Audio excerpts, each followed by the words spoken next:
Euskal Herriko aspaldiko ihizi ohidura bat desagertzeko zorian ote da. Joan den astean Europako Komisioak Frantzia auzitan ezartzea erabaki du uso ihiziarengatik. Europak estimatzen du sareekin pratikatzen den ihiziak ez dituela arauak errespetatzen eta mehatxu bat dela txori basatientzat, erabaki ulertezina ihiztarientzat.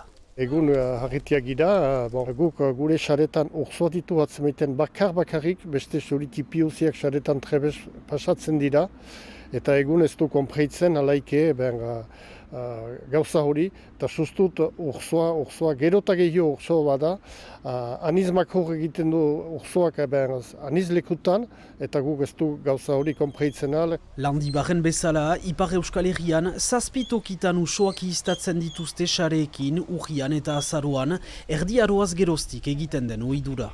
Ce sont des chasses en fait, qui ont été inventées par l'homme du temps où les armes à feu n'existaient pas, qui sont absolument remarquables en termes d'observation de la nature, du comportement des oiseaux, etc.